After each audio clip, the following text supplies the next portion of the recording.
Good morning, everybody. NFL Week 2 waiver wire targets. That's what we're going to be talking about today. Might end the stream looking at some best ball teams as well. Been a wacky start to the season. Advance rates, not super high, but not super worried about it at the same time. I mean, we've seen some fluky scores. I tweeted this out, but through week 6 last year, CeeDee Lamb had only one game above 20 PPR points. He ended up finishing as the top player in fantasy football. So I breathe out there. Okay, if you have an injured player, it's over. Panic. But if you have a stud who's just underperforming, maybe Jamar Chase, Brandon Ayuk, I'd breathe a little bit. Things are going to be better. So, going to kick this off just reading the Week 2 waiver wire article. Probably end it looking at some best ball teams for a little bit. Got a lot to do today. Maybe I want to find, people have been asking, when am I going to do the best ball show? That's kind of what I've been doing on Mondays as far as looking at usage and whatnot. Probably do that solo going forward and spend more time looking at the best ball teams. But all right, let's get into the Week 2 waiver wire. Check out my Week 1 article. I also posted the article in the chat for Week 2. I'm getting snaps and routes cited from Nathan Wonky.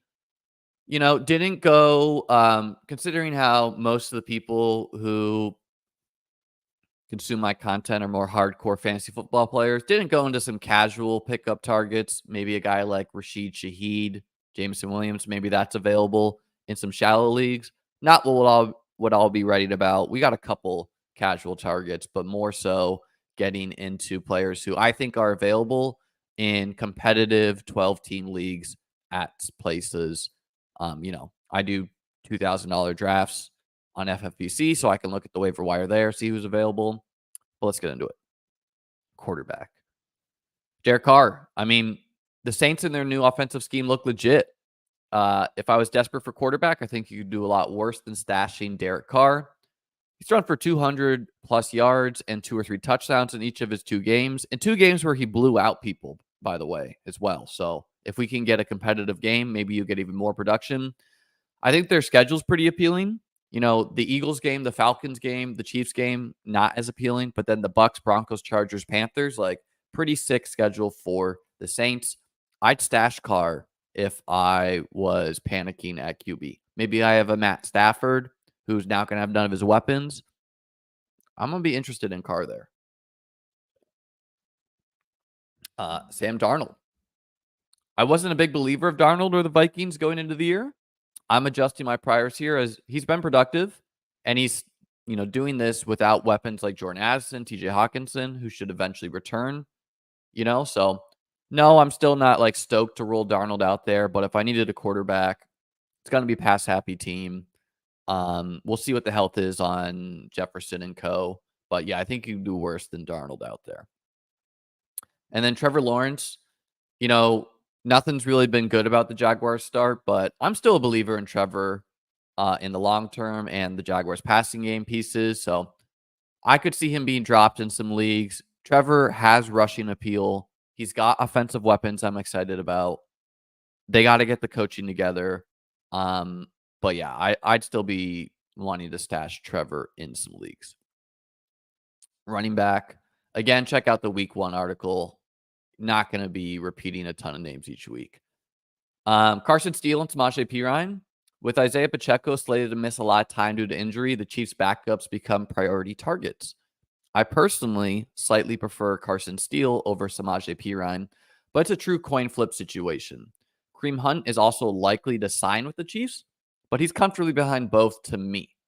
Steele played 5 more snaps than Perine, and he had 7 carries to Perine 0, including being trusted at the end of the game.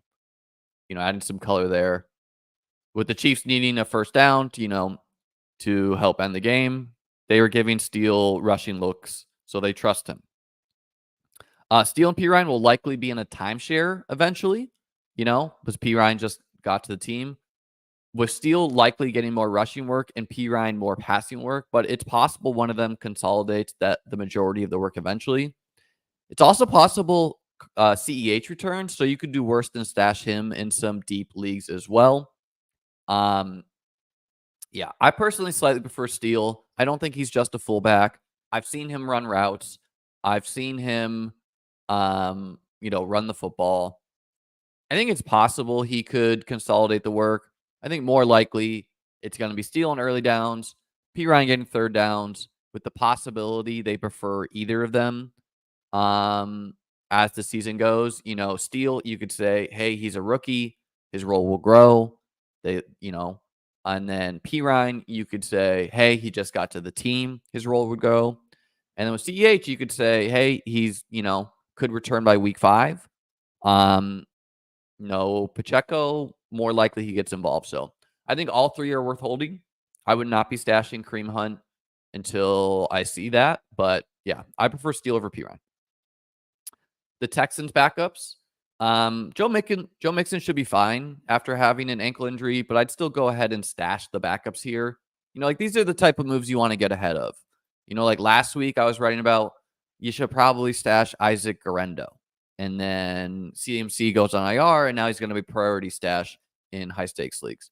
Dameon Pierce was inactive in week 2, so I'm not really sure who's the better target between Pierce and Akers. Dari Ngumbawale, he continues to play a lot of snaps, mucking things up further. My gut is Pierce is a little bit better than Akers, who's a little bit better than Ngumbawale in the event Mixon does re-aggravate his injury. So, yeah, this is for deep leagues, but I think stashing a Texans backup makes sense. Jeff Wilson, I still prefer Jalen Wright. I'd add him over him, but with Mostert injured, I think Jeff Wilson's worth a stash as well. Deontay Foreman, he barely played in week 1, and he pretty much just split the workload with Ford in week 2 and played ahead of Pierre strong. So definitely would go ahead and pick Foreman back up. I cut him in leagues. He got banged up a lot in training camp, but think he's worth a stash. Had more rushing attempts, fumbled the ball at the 1-yard line. But yeah, he's probably going to be like the Kareem Hunt of the Browns until Chubb returns, with the room for more there. Braylon Allen, Bucky Irving, Ray Davis, wrote about them last week, but, make sure you have these guys. Allen scored 2 touchdowns this week, and Bucky continues to play a lot, so I'd prioritize it roughly in this order. Rico Dowdle, again, wrote about him last week, but he played a bit ahead of Zeke, and eventually I think it's going to be Zeke playing less, Dowdle playing more, so I'd go ahead and get him. Isaac Guerendo, Kyle Juszczyk, these are available in deeper leagues. With CMC on IR, these are the next guys up if Jordan Mason were to get injured. Juszczyk should play more while Mason's healthy. So if you just need a running back where you're like, I hope the guy gets 6 points this week, that's Juszczyk. He played 40 snaps. He continues to get involved in the passing game. So he has I'm playing Justice Hill in some leagues. Juszczyk is a similar play. I think Guerendo's the higher upside stash, though, because Juszczyk is a fullback. So I think Isaac Guerendo definitely worth stashing in some high-stakes leagues. Additional deep cuts. In addition to last week's write-up, again, check that out. I think Kendre Miller is worth a stash. He won't come back until week 5 by the earliest, and maybe not until after that. But, Jamal Williams is operating as the 2 there, and the Saints look good. So it's like, Saints look good. What happens if Kamara goes down? Probably that's eventually Kendre Miller. Remember how Rashad Penny pretty much won me BBM2 a year where he was like inactive until the end. That could be Kendre Miller's story this year. Maybe you don't need to add him this week. Maybe you could add him next week with him possibly, because the way these things work is like you get one positive blurb, such as like Kendre Miller is going to return. Well, then he's going to get picked up everywhere. So you want to be a week ahead of these things if maybe you have a really healthy team and you could afford to do it. I think Ty Johnson is also a defensible ad. If something were to happen to James Cook, it's going to be Ty Johnson. It's going to be Ray Davis, probably both of them. And with DeAndre Swift being inefficient, I think Roschon Johnson for the Bears is also worth a stash. Johnson's barely played. I think he got injured in training camp, really wasn't reported well on. But from reading like fan comments on Twitter, I've heard things such as like, hey, I was at practice and Johnson's like foot got rolled up on. So I think, Swift's been inefficient. Herbert's barely played, did get short yardage work, but what Roshan's really good at is similar to why I was into Zach Moss is he's a good pass protector. And when you have a struggling O-line for Caleb Williams, I think they're going to want to get Roshan in the mix. Wide receiver, this is a longer list. Number one priority are the Rams wide receivers. By the way, I don't always put it in priority order, but for me, it is the Rams wide receivers. No Puka, no Cooper Kupp. That leaves them with Demarcus Robinson, Tyler Johnson, Jordan Whittington, and Tutu Atwell. I think all of them are worth a stash to see how it plays out. I think Whittington is the highest ceiling stash of them, as he's the one I could see filling into Puka and Kupp's role eventually. I just kind of see, this takes a leap of faith. Whittington, a 6th-round rookie, but I could see him being the guy getting peppered on slant targets. Robinson is the safest bet to be on the field. He's the veteran. He was going to be the third wide receiver. He's going to be involved at a minimum. We saw Tutu Atwell be fantasy relevant last year for stretches, but I still think I'd rank him 4th. Tutu, speed guy, capable of catching a slant as well. Not going to be surprised if he emerges as one of the top targets, but still think he's 4th, seeing as he's playing behind the other 3. And then Tyler Johnson, he ran the 2nd most routes on the team, but did little with them. So I don't know. A pretty likely outcome is that the Rams offense is just a disaster now without their weapons. But I still think Whittington is appealing stash. Of course, all the other guys are worth stashing as well. And just to see how it plays out. The snaps broke down like this in week 2. Robinson played 48, Johnson 45, Whittington 26, and Atwell 10. And this is a noticeable bump up for Whittington, who only played 1 or 2 snaps in week 1. So this is what you like to see. Wasn't super productive, but only plays 1 snap week 1. Now up to 26. These things are exponential, Maybe he's going to stay around here, or maybe he's going to go, maybe he'll just straight up usurp Johnson now, because the Rams are 0-2. And if they want to sniff the playoffs at all, they're going to have to do something drastic. So I wouldn't be surprised if they're like, fuck it, Whittington, go win us some games. And they just throw him there as the wide receiver too.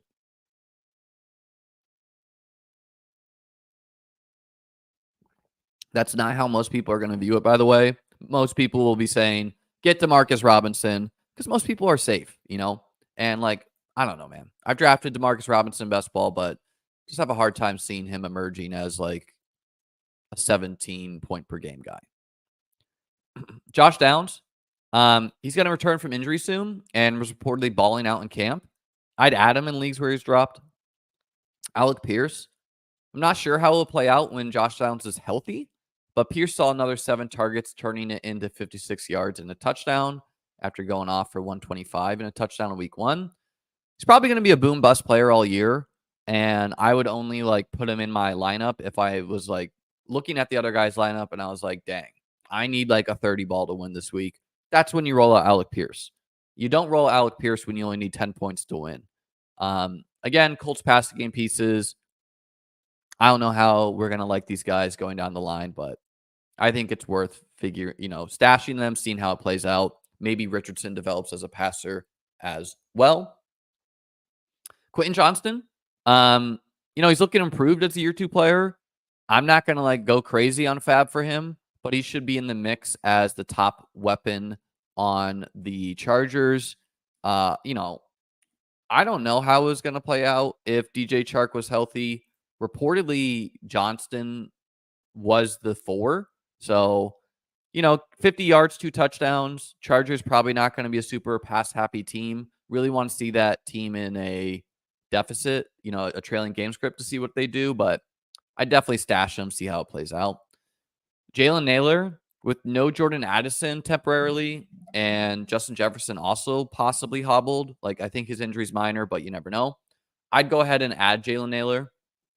He ran the most routes on the team, and the receiving weapons behind Naylor, Addison, and Jefferson are in a threatening group. These are guys like Brandon Powell, the Bills cast off. I don't remember his name. So, yeah, it's pretty, not an enthusiastic start for me, but, Puka Nacua was hobbled too, and now he's out for a significant time. So you never know how it's going to go when a guy's already hobbled. Addison been having these ankle injuries. It's quite possible Naylor's just going to be the number one target of Minnesota in a week or two, So I'd go ahead and stash him, see how it plays out there. Jalen Tolbert played the most snaps, ran the most routes, and had the most targets for the Cowboys in week 2, which was 8. You could do a lot worse if you need a spot start. Elijah Moore, he saw 6 and 8 targets, and the Browns should pass a lot most games. Ken Dorsey is their offensive coordinator. He likes to pass the ball. He's clearly operating as the third wide receiver for the Browns. You could do worse. The question going into the year was, is it Moore? Is it Cedric Tillman? It's clearly Moore for the time being. And Amari Cooper, slight washed alert. He's done nothing. So Josh Reynolds saw 8 and 5 targets. If you're desperate in deep leagues, you could do worse. You roll out Josh Reynolds, hoping he gets you 10 points. Broncos passing game pieces, meh. Again, these are deep league callouts. Juwan Jennings and Jacob Cowing. Deebo Samuel is popped up with an injury, slated to miss several weeks, if not more.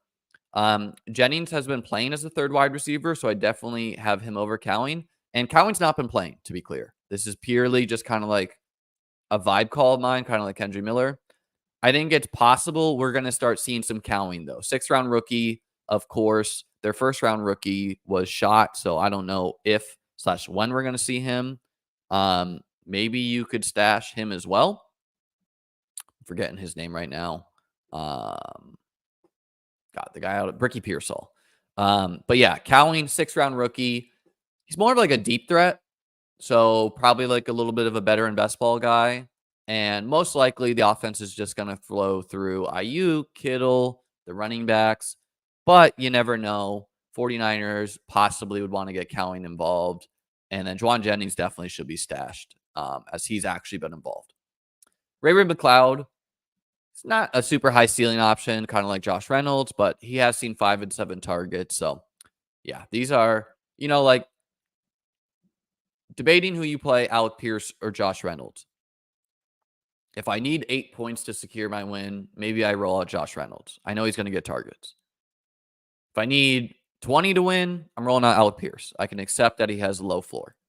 Jermaine Burton, he only played 10 snaps and ran 8 routes after barely playing in week 1. And he got 2 targets on those. I could see his role growing as the year goes on. He was a 3rd-round pick this year. And the rub on him was that he's like a 1st-round talent, but off-field issues had him falling. So we like that he's even more talented than his draft capital. And we still don't know T. Higgins' health. He's probably going to return soon.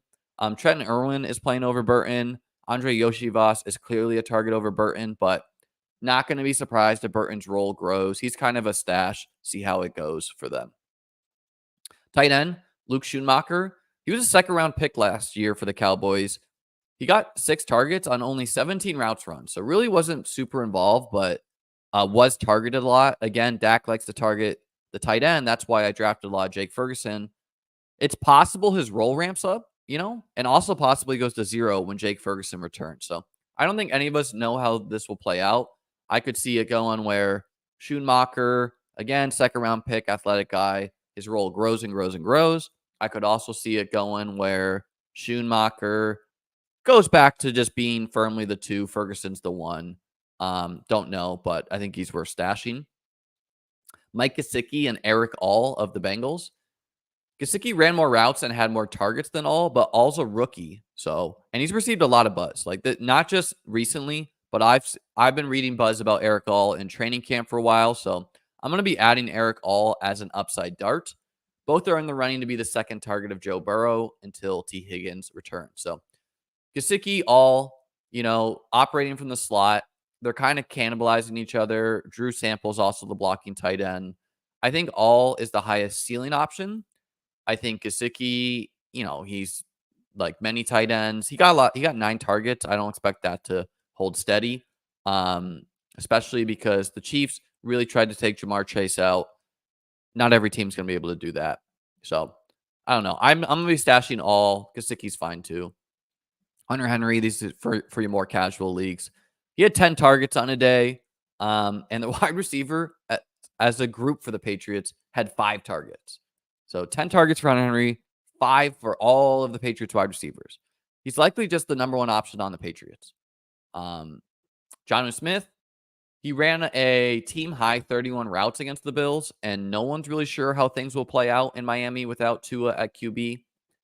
It's quite possible they continue to use Jonnu in dump-off situations. He had 8 targets in the Dolphins' loss to the Bills. So, yeah, the way we saw Jonnu working for the Dolphins is kind of what we thought, where it's him getting a dump-off pass and rumbling with the ball. And if the Dolphins' offense is struggling without Tua at QB, I could see their offense doing a lot of that.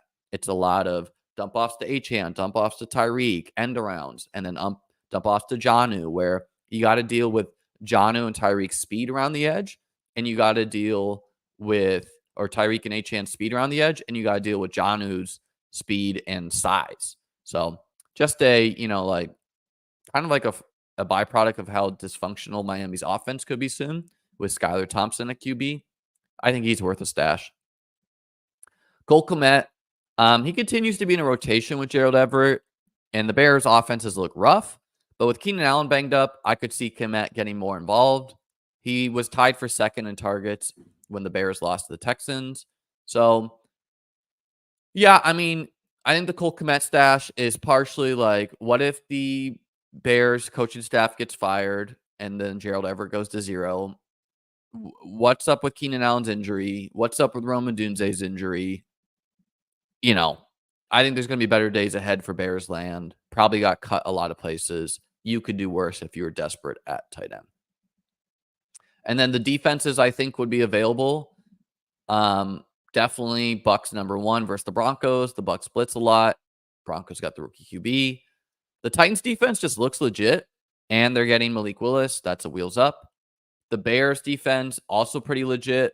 They get Anthony Richardson, who was pretty disastrous against the Packers. So I think the Bears are just a good unit. The Raiders, of course, getting the Panthers. Again, this isn't a necessary. I would probably rather have the Raiders than the Bears, but it's close. Raiders versus the Panthers. They're getting Andy Dalton. But yeah, it's the Panthers. The Seahawks versus the Dolphins. This has to do with, of course, the Dolphins rolling out a backup quarterback. The Bills versus the Jaguars. Bills just look like a good unit. Jaguars going to pass a lot. Jaguars not looking great. And then the Bengals get the Commanders defense. Bengals unit perform well. Rookie quarterback there. Could do worse than that. All right, guys. That's it for week 2 waivers. Again, this is more for your deep leagues. In your casual leagues, I don't know. If you got questions for that, I can help you out. Let's take a look at some of the BBM5 teams. I'm below mathematical expectation for BBM5, which is great news, seeing as the year I won BBM2, I also advanced a below average amount of teams. And again, there's a lot of time to play out here.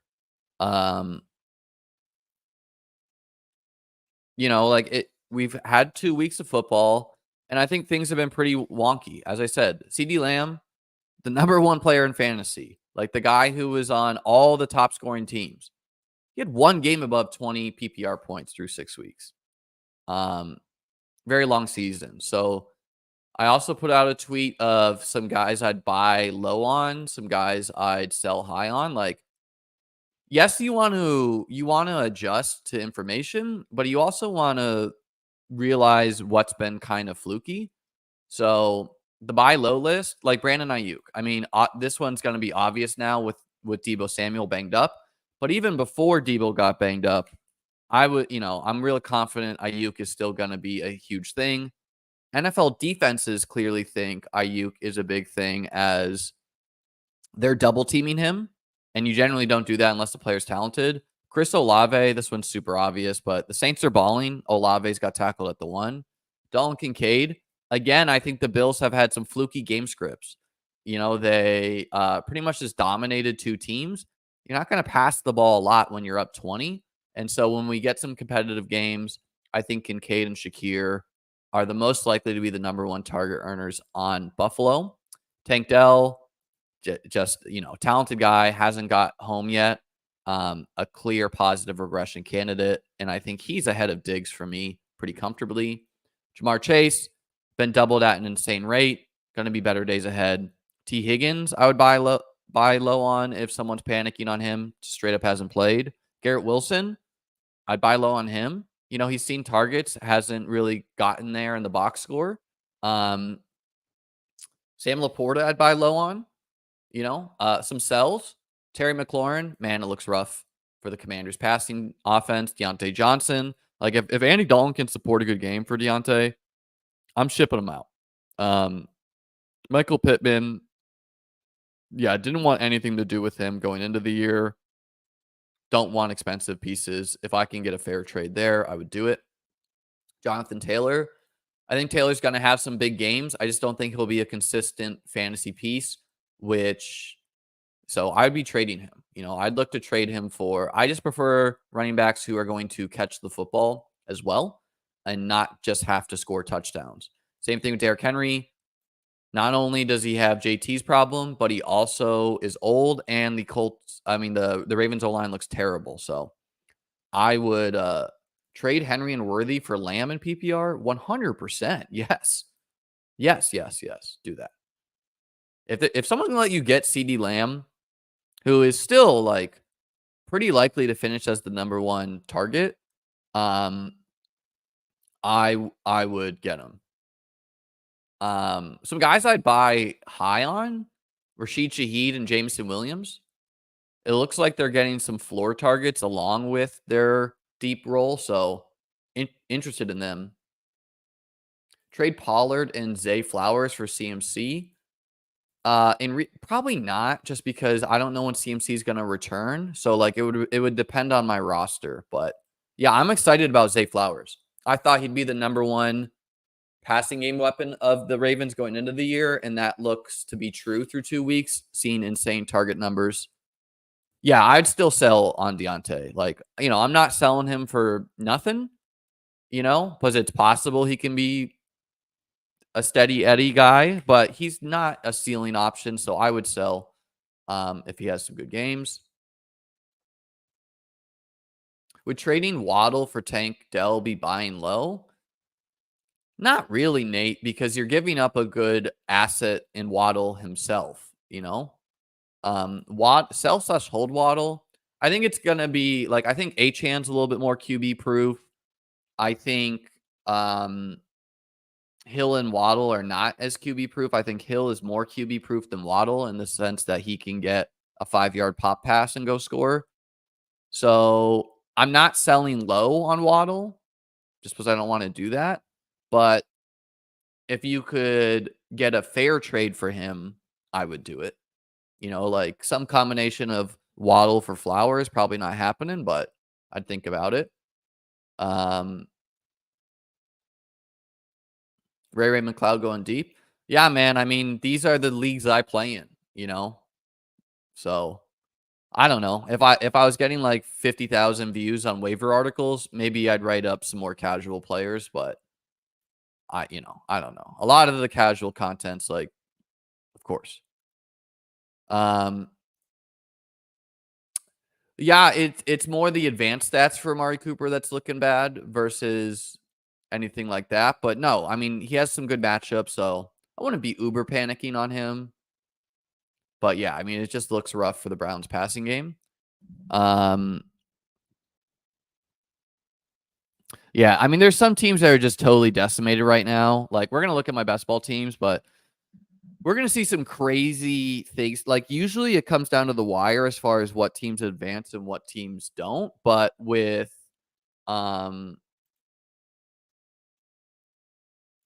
with CMC, Puka Nacua, Pacheco, Joe Mixon, Cooper Kupp.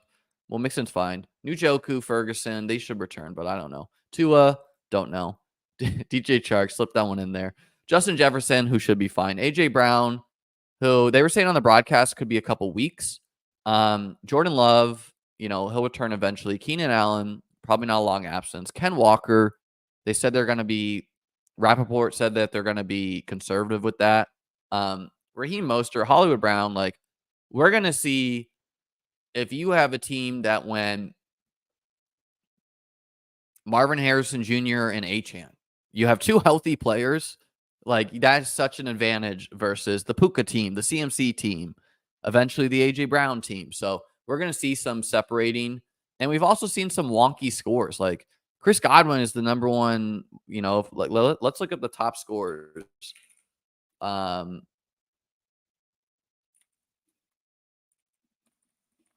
At their positions. Shout out Fantasy Pros. We'll look at half PPR. Why not? So quarterback, Baker Mayfield is the QB1 on the year. Derek Carr is the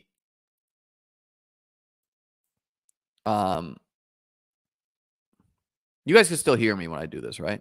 I think so. Baker Mayfield is the QB1 and Derek Carr is the QB2. Like that's obviously wonky. Running back, Alvin Kamara is the QB1 or the RB1 on the year. J.K. Dobbins is the RB3. I don't think Jordan Mason is the RB6 on the year. So I think you got some wonkiness happening here. Wide receiver. Like right now, if you have an Alvin Kamara team, it's hard for that team not to be advancing with him scoring 17 and 42 points. His expected points was nowhere near that high. Wide receiver, Jaden Reed is somehow still wide receiver 1.5 point. Oh, no, standard. Yeah, Chris Godwin, wide receiver 1. Nico, wide receiver 2. That one makes sense. Jaden Reed, somehow wide receiver 3. That's going to fall off with no QB. Alec Pierce is wide receiver 5. Jameson Williams and Shaheed, wide receiver 6 and 7. Tight end, Likely's tight end 1. Bowers is tight end 2. Kittle's up there. Henry's up there. Mike Gesicki's up there. Had a touchdown wiped away too. So, yeah, we got a lot of wonkiness. You need a bigger sample for these things to smooth out. But let's look at some of my advancing BBM5 teams. Winning a cool 420 right now. That's a good omen in week 2. So only have 1, 2, 3, 4, 5, 6, 7, 8, 9, 10, 11, 12. Only 12 teams advancing right now, which is terrible. That's an 8% advance rate, nearly half, right? Because expected advance rate is 25 out of 150. So about 17%. Also, I numbered mine. I'm advancing a lot of my late teams and almost none early. As far as like, and then let's see how many like third places we have. 1, 2, 3. Again, placing is not super important versus points. 4, 5, 6, 7, 8, 9, 10, 11.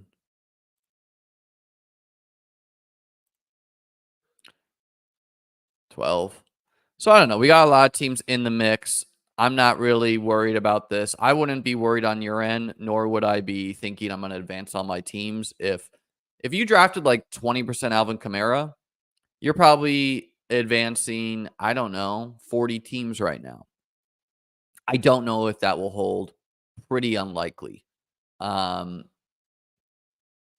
I don't know if you guys want to look at some of these teams or see some of my exposures to players. We can look at that for a little bit. Who have you changed your priors on the most? I just say the Saints as a whole being good. I would say best and worst teams. I can't tell you that on desktop easily. This is, I think, my highest scoring team. It has 300 points. I can't tell you the best and worst easily because it doesn't populate points. So this team is a Hurts Purdy team with James Cook, Kamara, Tony Pollard, Jordan Mason, Bucky Irving, Samaje Perine. So pretty wheels up future for this team currently. 2 good QBs. 6 good running backs, especially with the Pacheco injury. and Bucky already getting on the field. Of course, Mason is a league winner right now. And then Pollard, Cook, and Kamara were all hits at their range, you know? AJ Brown missing time, but honestly, an injury that like he's going to return at least. So not the worst guy to have missed times. Nico Collins is a smash. Tank Dell, a positive regression candidate. Roma Dunze, also positive regression candidate. Dropped a touchdown, but much better days ahead, I think. Hopkins, not playing right now, but I think better days ahead. Shakir, been my wide receiver 3 to date. And Gabe Davis is also in the mix. And then Isaiah Likely holding things down at tight end. And Jonnu Smith, Ben Sinnett is more of a play for the future. So interesting team. See, another team I drafted late. It's a Burrow Purdy team with ETN, Cook, Rashad White, Alvin Kamara, and DeAndre Swift. So I wasn't a zero Kamara guy. Like I saw the thesis. I don't think this is going to hold up of him being, putting him 40-point weeks, but, quite happy I have some teams on him. Jamar Chase, much better days ahead there. Debo, missing time. Mike Evans, a decent hit. Jerry Jeudy, I think you're happy to have him. Josh Downs should return soon. Yoshi Voss, live to give you weeks. Luke McCaffrey, at least he is playing. Trey Tucker, at least he's playing. Cleve Raymond, at least he's playing. So good news when you have guys who are like, actually, like DJ Chark not playing. All these guys are at least playing. So they're liable to have a week. And then Komet and Likely for punting off tight end and only going 2. Pretty appealing group. Let's look at my other first place teams. This team is a Hurts and Watson team. Man, the Hurts reactions were pretty funny last night. Like the first drive of the game, people were like, "Oh, Hurts can't run the ball anymore," and then he punches in a rushing touchdown and goes for like 50+ rushing yards. So maybe he's not the same level of runner, but I think he's still going to run the football. James Cook. Yeah, I got a lot of James Cook, so feel good about that one. I always knew, like, I drafted a lot of all the Bills, but I always knew that it's possible the Joe Brady experience was going to be real. Again, I think Cook, I think the Bills' game scripts have been fluky as far as them scoring, like, defensive touchdowns and whatnot.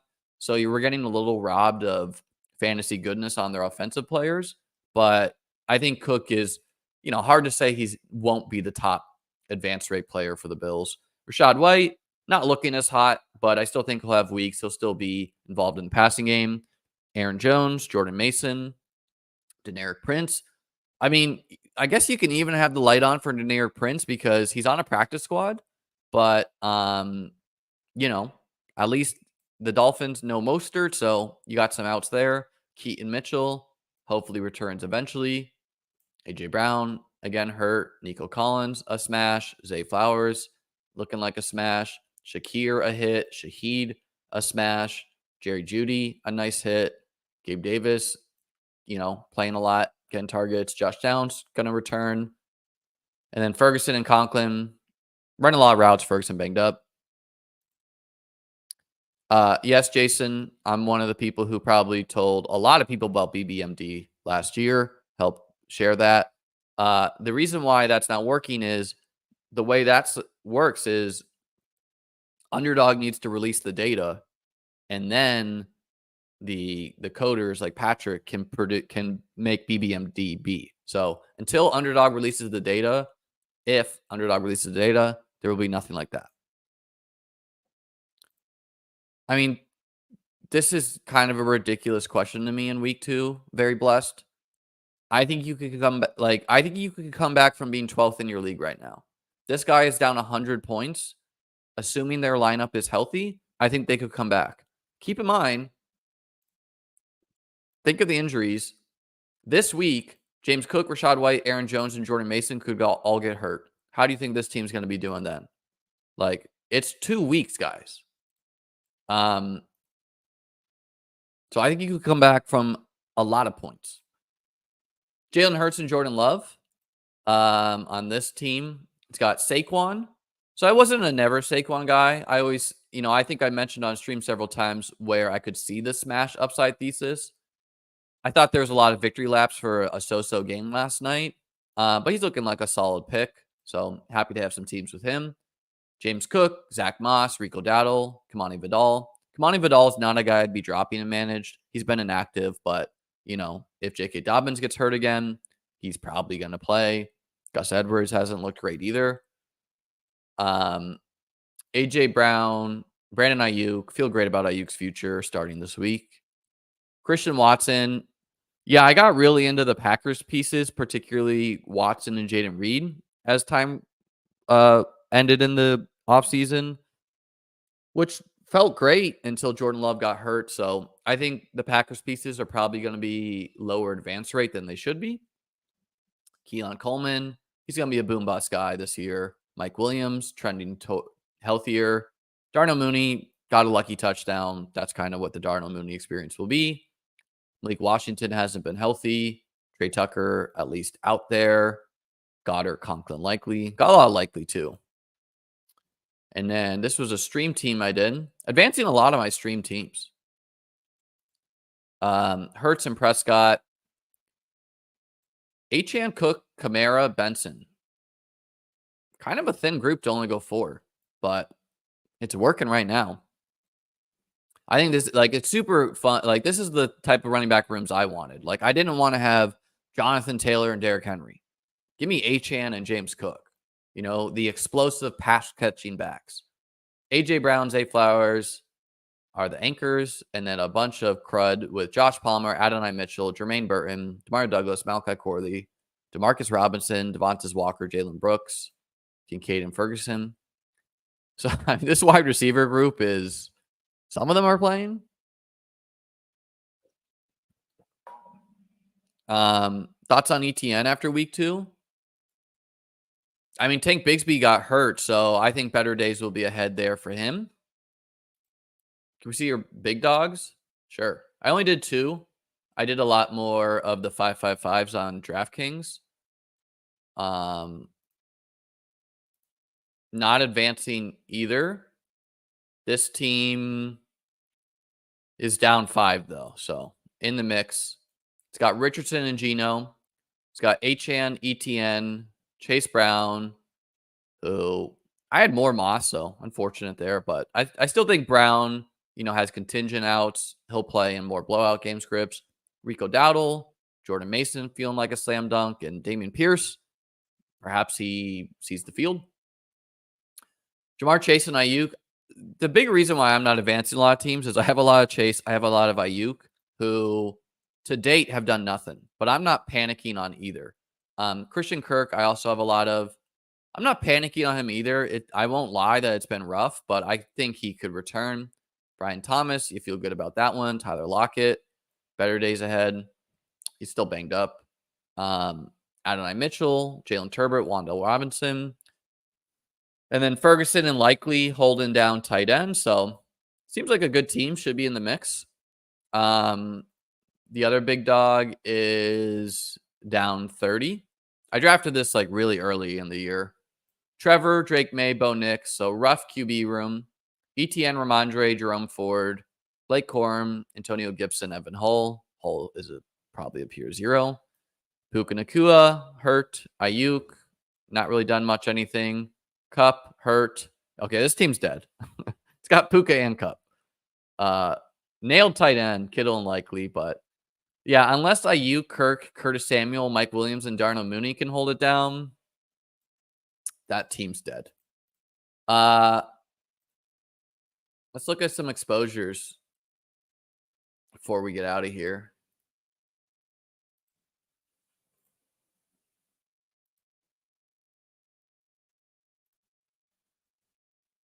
I want to sort this to BBM. Because I auto-drafted some puppies with some stale ADPs. I don't really count that. So any player you're curious, name their name them, and let's look at my exposure to them. Just looking at the top here, Jerome Ford, I don't know how to feel about that one with Foreman playing so much, but he's going to be involved. Kincaid, much better days ahead. Ray Davis, more of a long-term play. Shakir, Seems like a solid hit. Coleman, I think it'll be boom bust. Probably not close to a league winner, but you never know. Only game 2. Zach Moss, definitely feel like Zach Moss has won the short-term war there. Jay Ferguson is hurt. Luke McCaffrey's seeing the field, so feel good about him not being a 0. Ayuk, much better days ahead, obviously. Like, maybe he's helped by the Debo injury, but also maybe he's hurt, getting double covered even more. Will Shipley, more of a long-term play there. Ramadunze, done nothing so far. Braylon Allen, got that one. Chase, also done nothing. So this is probably why my things are struggling. Someone asked for A.J. Brown. We got A.J. Brown at 9%. My Puka Nakua exposure is at 13%, so that one's hurting. James Conner, definitely don't have a lot of James Conner. I have more Benson. 3%, most of that with his ADP around 100. Ty Chandler. Also don't have a lot of Ty Chandler. I have a lot more Jalen Wright and Ray Davis, who I think Ty Chandler was always more likely to be, a short-term producer. But like the upside of Wright and them. Curtis Samuel, pretty high. Stop drafting him after the turf toe, but still have 2x to field.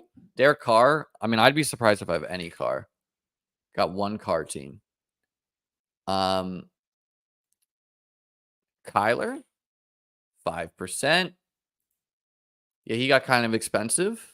Marvin Harrison Jr., 10%. Always believed in Marv. Kittle, I got quite a bit of Kittle, about 15%. 8.3%. Bowers, got a lot of Bowers, 14%. I liked all the good tight ends. Cup, I don't have as much Cup because I stopped drafting him once he got expensive, but I drafted a lot of him early. Again, when you draft matters a lot. Like, if I was only drafting in August, I'd have, like, Jaden Reed would have been one of my top exposed guys. And I wouldn't have a lot of Cup because he got super expensive. Quentin Johnston, almost none. I took some like humility shares. Yeah, none in one team. One team with QJ. Have more Chark. Neighbors, 10%. The Chiefs. Looks like I have about Field on Rice, Field on Pacheco, Hollywood, who I didn't start drafting until he got injured.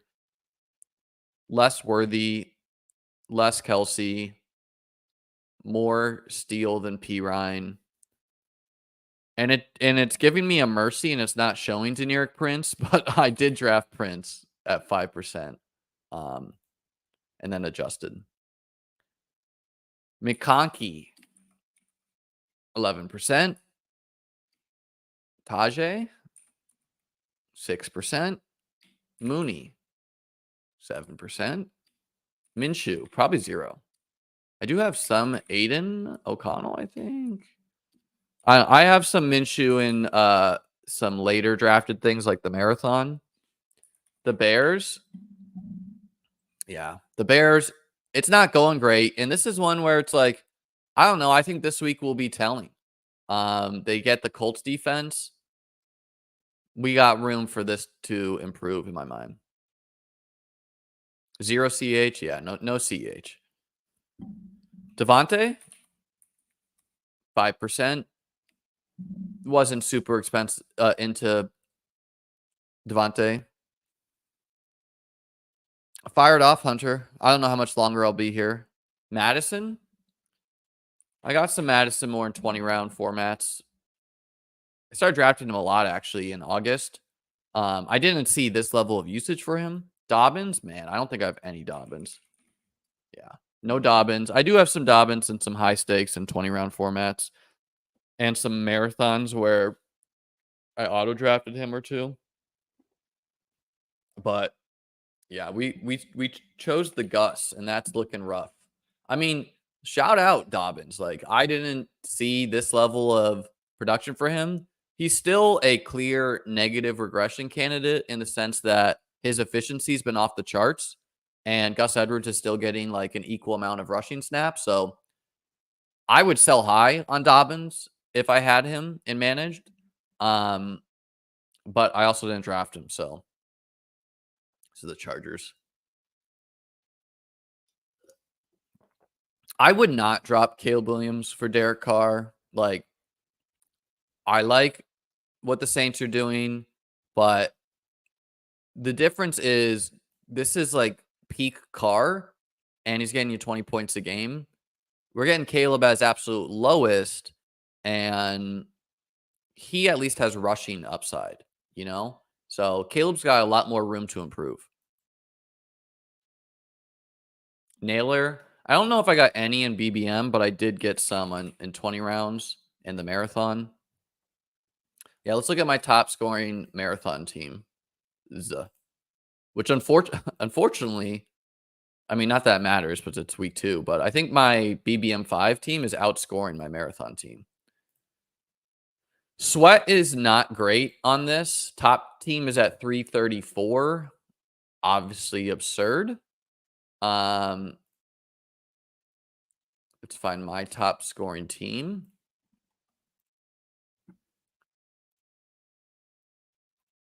Oh, that's right. For whatever reason, you can't look at your marathon teams, so I can DM it to me.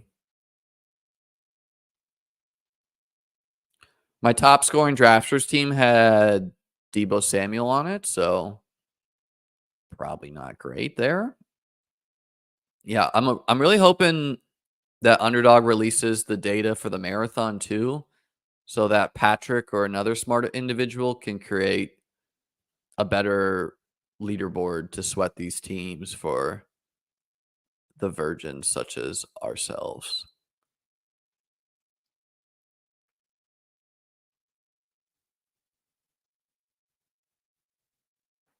One of my top scoring marathon teams is a Derek Carr team.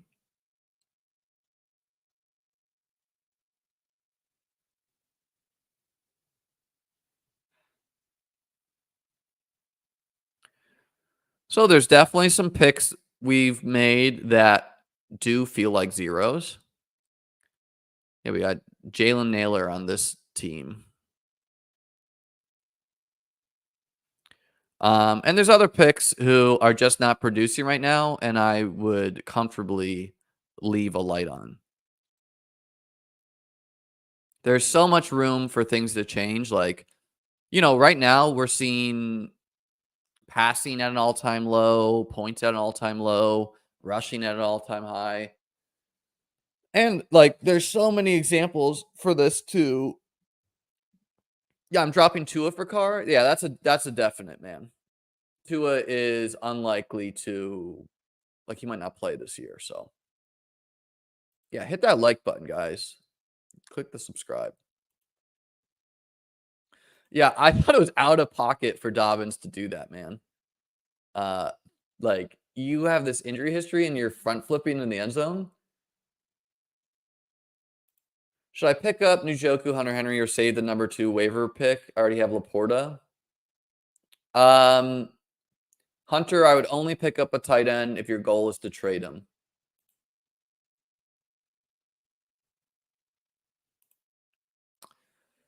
Yeah, I don't think that's going to hit, my friend, but feels good after week 2.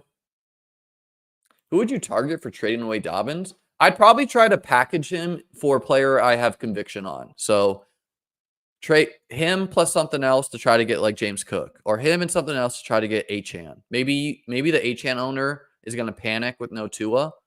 So like I would try to strike right now with Dobbins, where like let's look at the Chargers schedule. They just played 2 teams who they're going to be able to run the ball on. Now they get the Steelers, probably also going to be a run heavy affair, but not as bad of a defense. The Chiefs, probably not going to be running the ball as much there. Broncos, okay, yes, they can run.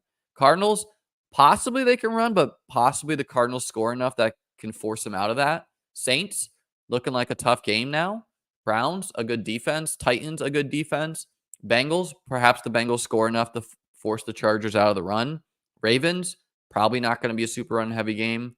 Falcons, we'll see on that one. Chiefs again. Bucks.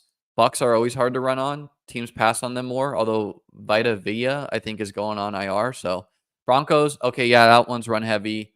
Patriots, probably run heavy. So I don't know. Are we holding on to Dobbins? Hope he's healthy all year for this stretch? Maybe. Like, I don't know.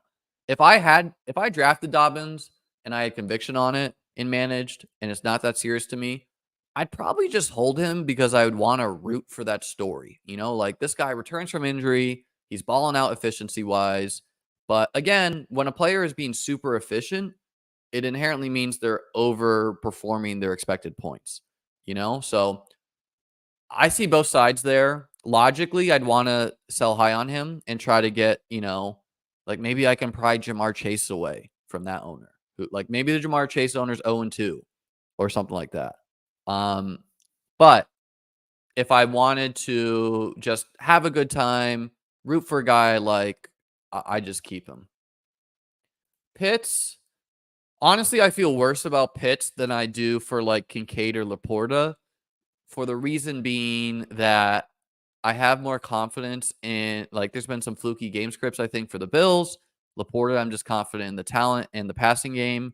And the Falcons, like, Kirk Cousins looked good in the 2-minute drill, but it still doesn't really look there as far as, whatnot.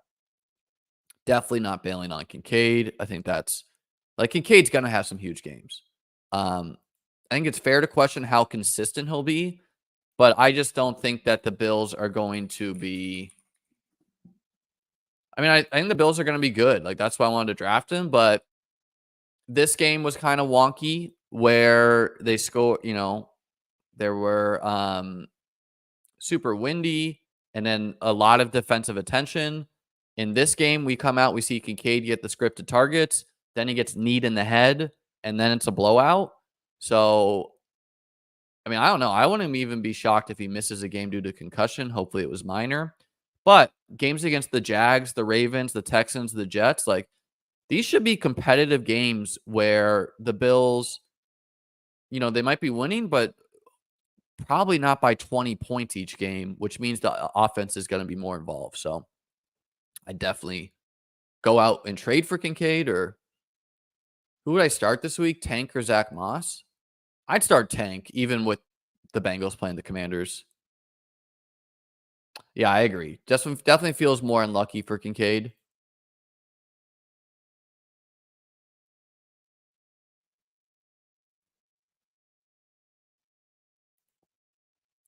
In the long run, I think you easily win the Jaden Reed trade, but in the short run, you're not.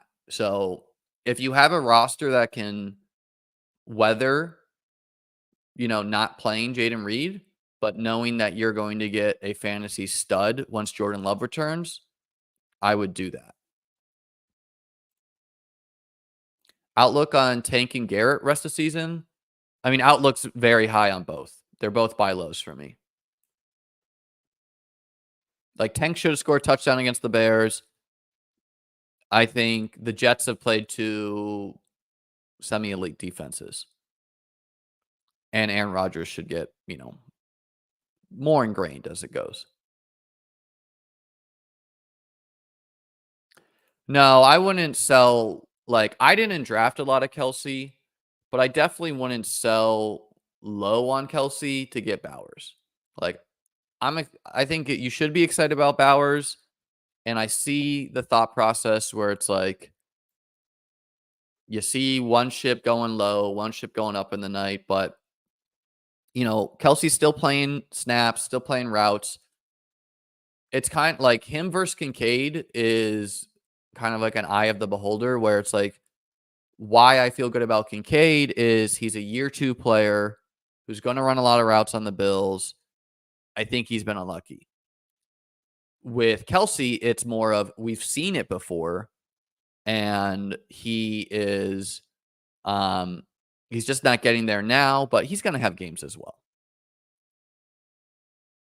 Is Rashid Shaheed legit? I think Shaheed is.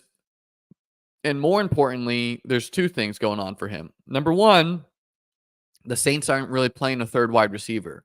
So when you get these offenses only really playing two wide receivers, it means they're competing with like tight ends for targets. Number two, he's getting more slant route targets. Like we like Shaheed, the deep burner, but we really like Shaheed also getting some easy points too. Same with Jameson Williams.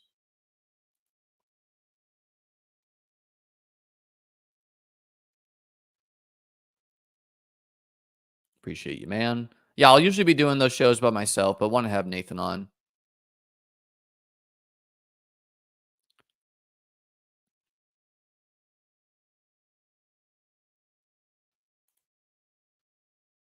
I don't know, man. I probably don't do the trade. Was like Nico is comparable to Chase, and Mason and Likely are valuable pieces as well. So I could see either side winning this, but in the short, like, yeah, you have to keep in mind that in managed, unlike it's different than best ball in the sense that like getting off to a fast start is important for making the playoffs. Now, if you play in a league where 8 of 14 teams or 8 of 12 teams make the playoffs, that's not as important. But if you play in a 12-team league and 4 teams make the playoffs, you just need to start stringing together wins, and guys like Mason are going to string together wins for you. So if you're downgrading significantly to do that, I don't know if I'd be tempted. Looks like we got 3 1-1 teams, 2 0-2 teams, and a 2-0 team on RT Sports. The team I built with Jacob and Ron in the main event is an absolute wagon. The only thing that prevents me from saying we have a super team is I wanted to draft Rashee Rice. They wanted to draft Stephon Diggs on a team with Nico Collins. We drafted Diggs, and I really like Rice. Just is such a clear league winner to me. I didn't draft a lot of him in best ball due to game theory, where he was really cheap. He got really expensive, but I was confident he'd be a league winner. This is my 2-0 RT Sports team, which is a Lamar double stack where I have Mark Andrews and Likely. So gonna have to just kind of choose there. But Achan, Gibbs, Mason, pretty sick. Ayuk, Flowers, pretty nice. Brian Thomas, pretty nice. Got some pieces on the bench.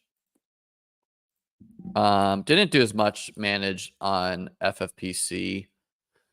Got 2 1-1 teams, and I mean Tolan and we've been absolutely unlucky where like the 2 weeks in a row we faced guys who put up like the top scores in the league. Not that we're scoring super well, but yeah, just brutal luck there with matchups. But this team is absolutely sick. Okay, quarterback not great, but no one's quarterback is Justin Fields and Caleb Williams.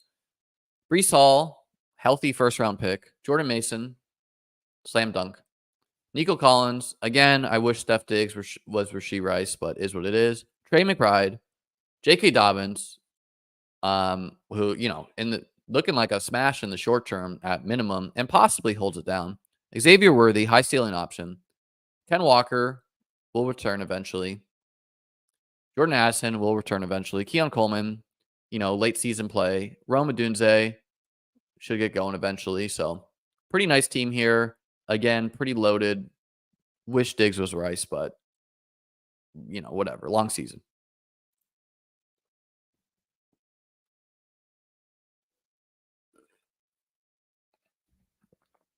Yeah, definitely agree with this. Being ahead of schedule with wins allows you to do better trades. Yeah, like if you're 2-0 right now versus 0-2, you have the liberty of buying low, you know? Um, and then if God, I really hope it doesn't cost us $1 million. But if you're 0-2 and you might and you have like Puka Nakua, you might need to trade him away.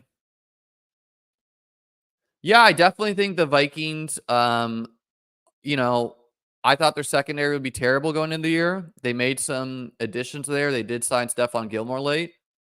I think it's been improved. I'm not going to say they're like super good just because they beat the 49ers. Brock Purdy did throw for 300 yards on them. But Brian Flores coaches a good unit. I still think they're more of a pass game funnel where they blitz a lot. Jordan Mason's like one of the only running backs to go for 100 yards there. And I'm interested to see how the Texans do against the Vikings. And, with like targeting Packers pieces against the Vikings, that's a game in the dome. I don't really care how good your defense is. I'll bet on Jordan Love to produce. I'm 0-2 with CMC, Cup, and Debo. Any deal ideas? Dylan, I'd try to trade away all three. I'd try to trade away all three and just get guys that can fill in your lineup. Like, upgrade your starting lineup spots. Understand that you're very unlikely to win trading away your studs, but your goal is to get to the playoffs and get lucky when you're 0-2 and you drafted CMC, Cup, and Debo. So trade with the teams who are 2-0, 1-1, whatever, and try to trade them for guys who are good but underperformed. Like, I don't know, CMC for Olave, CMC for Brian Robbins. No, this is too far, Dylan. This is too far. You need better than that. I think.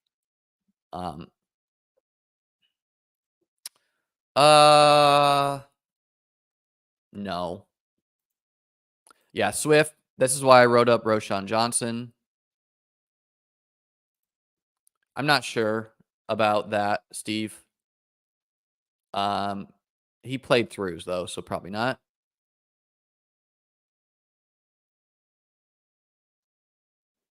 I wouldn't trade away Rice. I wouldn't really want to trade away Worthy either, who, I'm expecting him to ramp up. I'd trade away London if you could get something for him.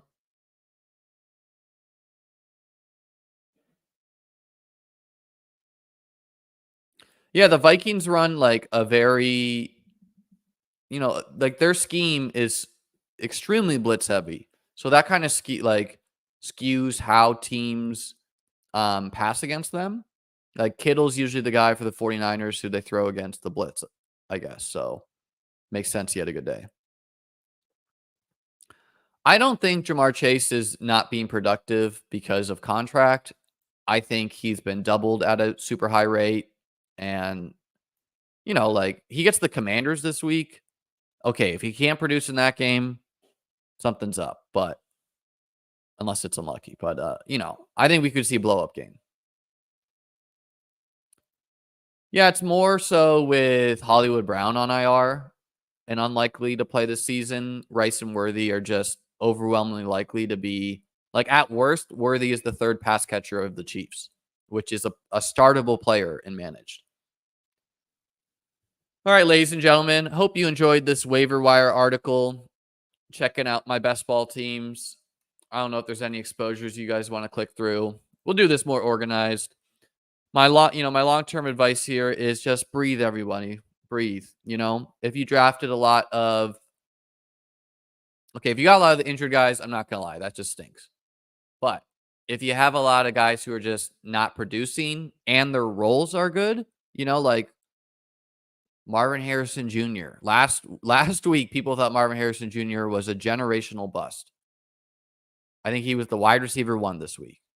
So guys like Ayuk, Kincaid, Jamar Chase, these are guys I know are going to have good games this year and good seasons, most likely.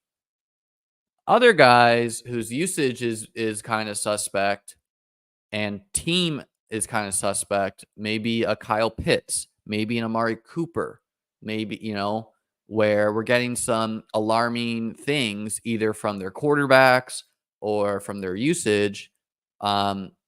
Maybe these are guys I try to get out from under, like Deontay Johnson. If he can have a good game and my team is good enough, try to trade him for Jaden Reed, something like that. I wouldn't say that, big boy, but you need him to come back eventually. All right, peace, guys. I'll be back tomorrow with Davis.